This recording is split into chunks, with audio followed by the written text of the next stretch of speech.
Listen carefully to the conversation and answer questions 1 to 6.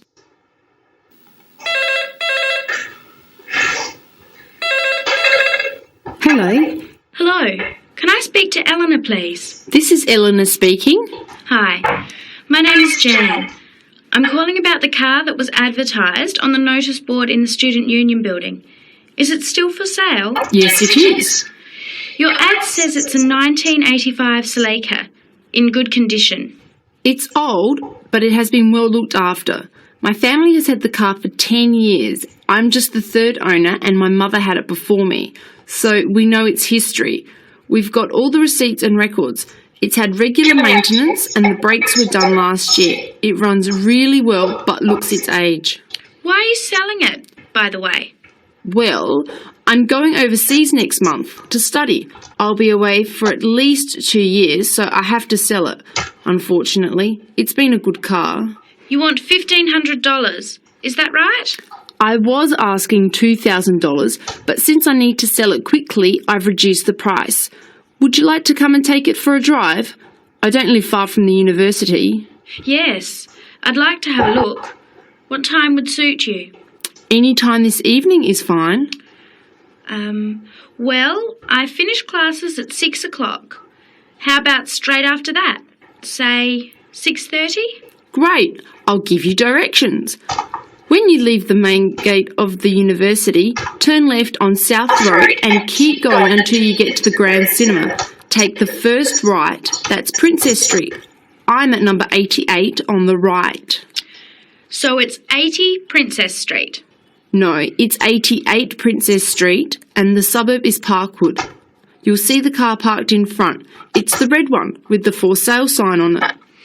Okay, thanks Eleanor. I'll see you later. Bye. Before you hear the rest of the conversation, you have some time to look at questions 7 to 10. So 7 is what happened to Sam's car. So then 8 is Jen need a car now. Why? Okay, what's Sam recommending? And then how are they traveling to Ielts? Later that day, at the university, Jan meets up with her friend Sam and tells him about the car. Hi, Sam. Hey, Jan. What's happening? I'm glad I ran into you. I've decided I have to get a car. You're going to buy a car? Do you really need one? I'd probably still be driving, except that my car broke down last year. Instead of getting another one, I just moved closer to the university and went back to riding a bike. Better for the environment, better for my health, and I save a lot of money. Did it really cost that much? Well, when you think of registration, insurance, rising petrol costs, parking plus maintenance and repairs, it adds up. I know it's going to be expensive, but I really need my own transportation. It takes half an hour by bus each way to university as it is. But now I'm working at night in the city. There's no way I want to hang around waiting for a bus late at night, then walk 3 blocks home alone. Hey, I think you've got a point there. So what kind of car are you looking at? It's an 85 Celica, same kind as I used to have. The owner's asking $1,500. That's pretty old. How many kilometres has it done? You know, I forgot to ask. I'll have to check tonight when I go see it. Would you be able to come with me to have a look at about 6:30? Sure, I'll come, but I don't know a lot about cars. I do know one thing though. I wouldn't buy an old car without having a mechanic look at it first. That's a good idea. But won't it cost a lot? Not really. You can get a check done through the Automobile Association for $80, and it comes with a report on the condition of the car. It can save you a lot of money in the long run. I'll keep that in mind. So we have to get to Parkwood at 6:30. Do you want to take the bus? It goes straight down South Road every 15 minutes. Or maybe we could walk. I don't think it's that far.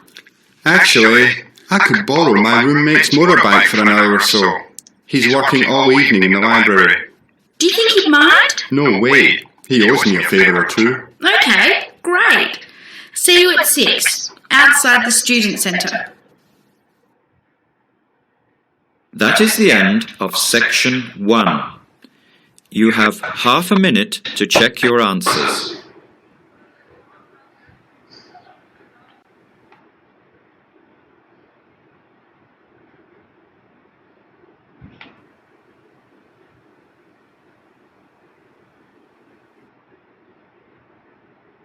Now, turn to section 2.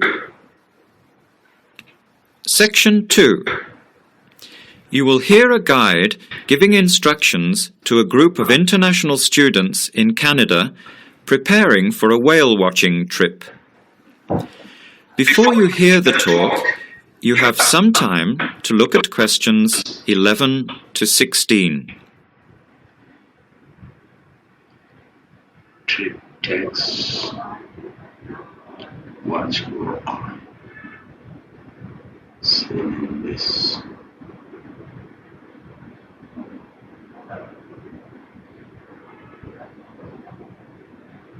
Now listen carefully to the first part of the talk and answer questions 11 to 16. Hello, everyone. Glad to see so many happy faces on this wild and windy day. Are you all ready to go looking for whales? I'm Tony, and our other guide today is Dale. We'll be using these 2 rubber boats you see here, and our trip today will take 3 hours. In a few minutes, we'll be heading into part of the largest temperate rainforest of the Pacific Northwest. I'll show you our route on the map here. This is where we are now. We'll be leaving the sheltered bay and heading out across the mouth of the bay toward the open water. As you know, last night there were strong winds in the area, so we can't go out into the ocean as we had planned. Near the mouth, the water will be quite rough. That's where we are most likely to spot orcas, or killer whales, as they are also called. After crossing the mouth of the bay, we'll enter the calmer, shallower waters. This is where you look for gray whales. Then we will continue up this narrow inlet close to the shore. You will have a great view of giant fir and cedar trees that have never been logged. Here is the place to watch for wildlife. You are likely to see bears along the shore and eagles in the sky overhead. Right at the back of the inlet here are the hot springs where we will be stopping for an hour. You can have a soothing soak in bubbling hot water before the return trip.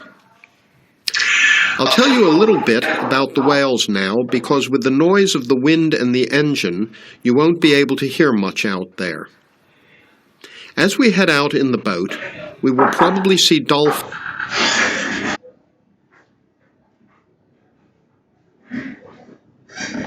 first. They are a gray color and quite small, 1 to 2 meters long. They will swim right beside the boat, racing along and sometimes jumping out of the water just ahead of us. They swim very fast, and they are playful and curious. They're really fun to watch. The next ones we'll see are orcas, or killer whales, which are actually members of the dolphin family. They are 7 to 8 meters long, very fast, and they have sharp teeth. Some stay in these waters all year round. We identify them by the distinctive black and white color. They feed mainly on salmon in these waters, but the orca diet can include seabirds, seals, dolphins, and other mammals. They can be fierce hunters, and this is why they are called killer whales. We should start watching for them as soon as we get out toward open water. We're likely to spot the orcas from a considerable distance. Watch for the black and white marking and mist spouting from the blowholes on top of their heads. Just outside the inlet is where we will probably see gray whales. The grays are migratory. They pass through here twice a year, moving from far in the north where they feed to the warm southern waters where they breed. You are very lucky today because several have been reported in the area. Unlike the orcas, greys are solitary, except when you see a mother with a calf. The grey whales are much longer and heavier than the orcas, 14 meters long and weighing up to 30 tons. The grey whales are filter feeders, gathering tiny ghost shrimp from the sand at the bottom. We recognize greys from their tail fins because each one is different. Once we find the whales, we'll come up as close as we can safely. We are allowed to approach the whales no closer than 50 meters, but that feels pretty close when you are in the presence of animals this big. You'll see mist coming out of the blowholes when they breathe out, and you'll hear a loud hiss. If we are downwind, we might even be able to smell them, a strong, fishy smell. Before the talk continues, you have some time to look at questions 17 to 20. 17, right, smooth right seat. So where to sit? Suited dash in color. Okay. If you dash. For sickness, place a pass in. So. Now, as the talk continues, answer questions 17 to 20. Now, for just a few words of caution. It will be quite bouncy out there, especially in the front of the boat. If you want a smoother ride, stay in the middle of the boat, close to the engine. Hold on to the ropes and keep an eye on any big waves. Be alert so you don't get thrown out of the boat. In case of an emergency, you are all wearing survival suits. They'll keep you warm and dry in or out of the water. They are bright orange for visibility. The water temperature is around 8 degrees. Without these suits, you would only last a few minutes in this cold water. With these suits, your survival time is increased dramatically. They will keep you upright in the water even if you can't swim. But we don't expect anybody to end up in the water, so don't worry. Now, are there any questions? I'm afraid of getting seasick. Right. I was just coming to that. If you think you might get seasick, take one of these patches and put it on your arm at the wrist, like this. It works on pressure points of the body and will relieve seasickness without the drowsiness you can get from pills. Are there any other questions? All right then, let's start loading up the boats. We leave in 5 minutes. That is the end of section 2. You have half a minute to check your answers. To section 3. Section 3. You will hear a student, Penny, talking to two friends, Ray and Louise, about a television competition Ray has entered called Travel Documentary. Before you hear the conversation, you have some time to look at questions 21 to 26. 21 interviewed from 13 chosen. So that is number. This also some duration. This is also a number. Produce a dash something noun. Now, listen carefully and answer questions 21 to 26. Hi, haven't seen you two in ages. What have you been up to? Hi, Penny. Ray is really excited. He's just been shortlisted for Travel Documentary. He could be off travelling around the world for 3 months. Travel documentary? What's that? You've never heard of it? Don't you watch TV? Well, actually, no, hardly ever. Especially since I've started working on my thesis. I don't have time to breathe, let alone watch TV. So what's this all about, Ray? Well, actually, it's a competition run by public TV. It involves my two great loves, travel and filmmaking. Is it that program where people are sent around the world making documentary videos? I have heard of it. Fantastic! So you've been chosen? Not yet. I'm one of 34 selected for an interview next week, so I've made it through the first cut. Yeah, there were over 200 applicants from around the country. Pretty amazing, hey? Well, I've been lucky so far. What's the next stage? 13 are chosen from the interview to do a 4-week training course in documentary filmmaking. Then, the 8 finalists get sent off with a video camera to travel around the world. Sounds incredible. What's the catch? The catch is that every 2 weeks you have to send in a 10-minute video from a different part of the world. It's broadcast on TV along with the work of 3 of the other competitors and judged by a panel of experts and the TV audience. So you're under a lot of pressure. Wow, I guess so. You mean you're on television every 2 weeks? Yep, that's right. But first I have to be selected.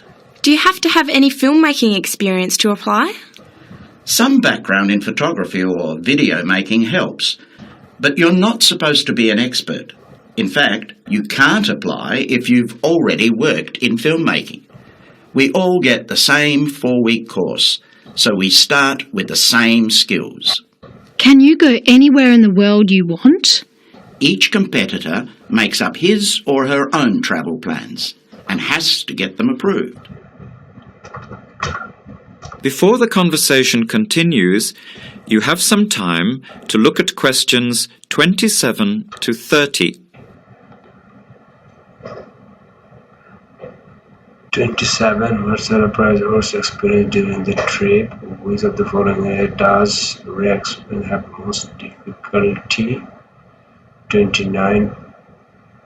What month? 2 things. Now, 2 things. as the conversation continues, answer questions 27 to 30.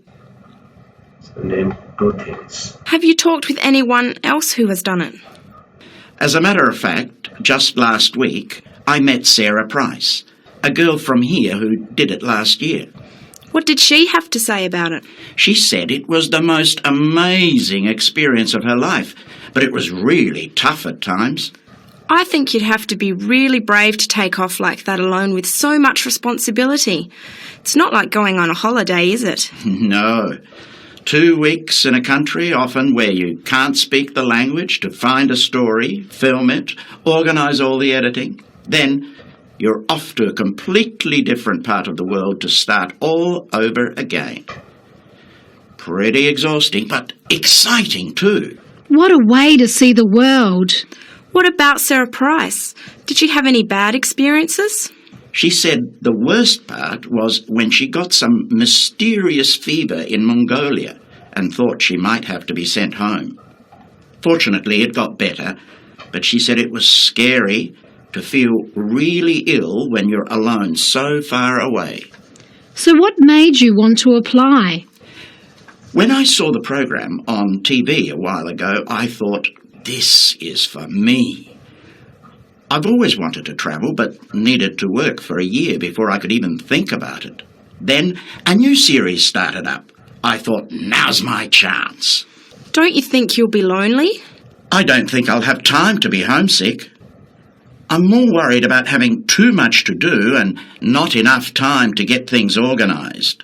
So we might be watching you on television in the next few months. I hope so, if I'm lucky. When will you know for sure?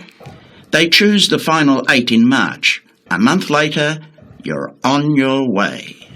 So do you have to pay anything? Nothing. It's all paid for. Course, camera, flights, accommodation and in-country travel. The budget is pretty tight though. No extras. I sure hope you get it. Then I'll be finding time to watch at least one program on television every week. That is the end of section 3. You have half a minute to check your answers.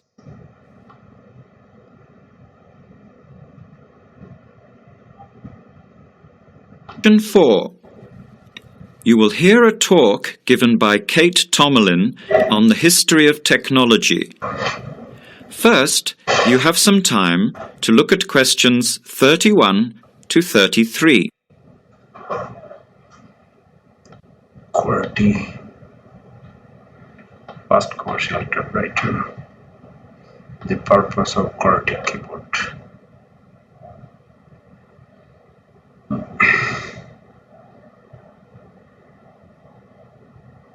Now, listen carefully to the talk and answer questions 31 to 33. Our talk today in this History of Technology series is about a feat of anti-engineering from the late 19th and early 20th century that is still very much with us today and that is linked with the history of the typewriter. It's the QWERTY keyboard. What, you might ask, is QWERTY? Well, have a look at the nearest typewriter or computer keyboard. If you look at the top row, you will see that Q, W, E, R, T, Y are the first 6 letters. Did you ever think when you were learning to type about why the letters on the keyboard are distributed the way they are? Here's the story. It all has to do with the history of the typewriter. Typewriters existed since the early 1700s, but the first commercially practical system came into being in 1873. The typewriter is one of America's greatest unsung inventions. While the telephone, automobile, and airplane sped up communications and transportation, the typewriter did the same thing for the written word. But few people paid much attention, possibly because they were too busy reading what the typewriter had written about all the other inventions. The first typewriters had the keys laid out in alphabetical order, but this system had problems.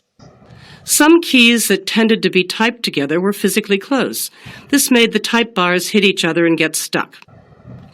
Typewriters in 1873 jammed or got stuck if the keys next to each other were hit in quick succession.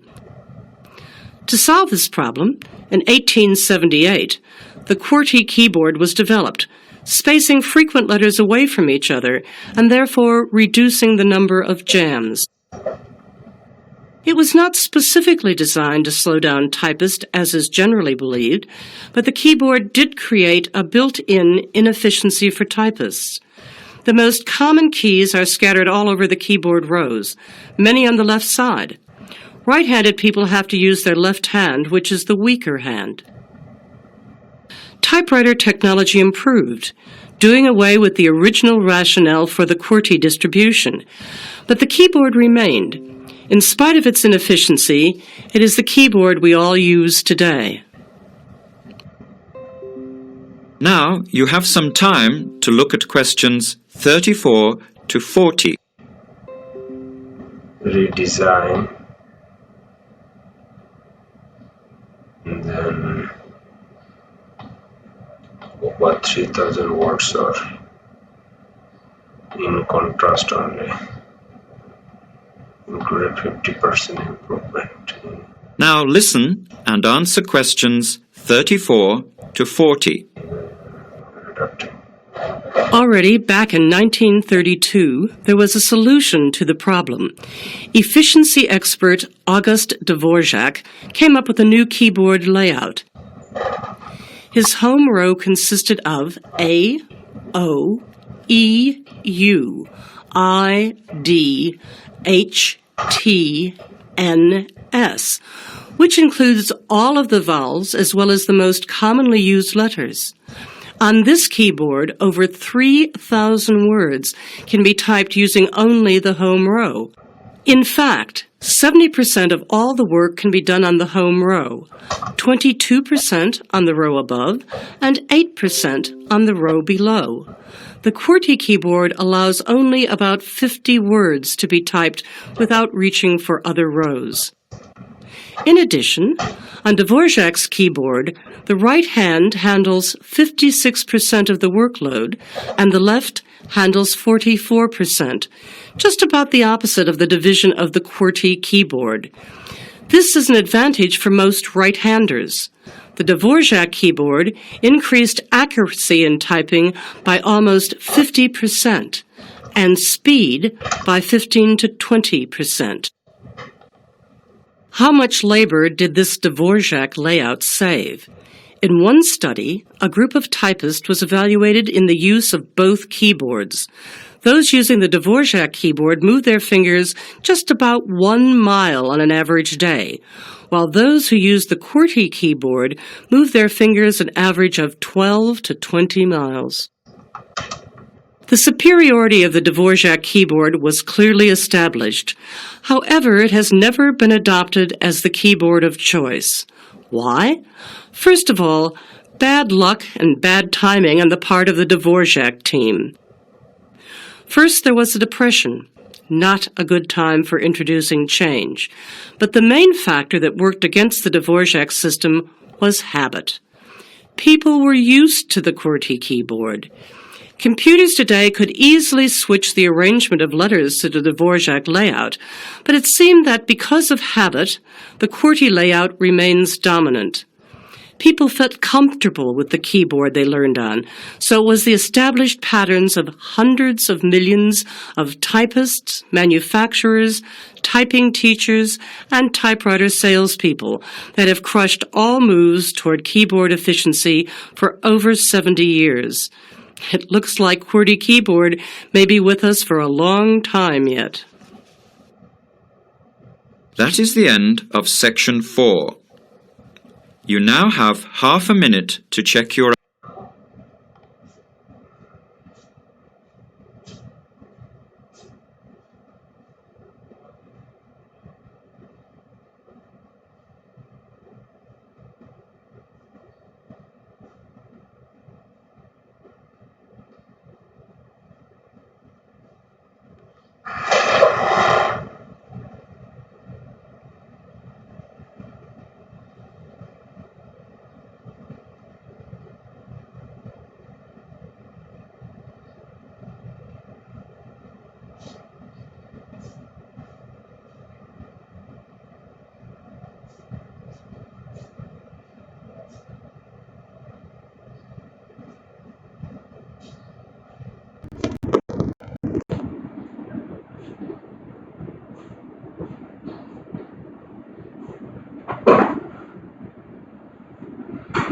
So, score is 9. We have done one mistake.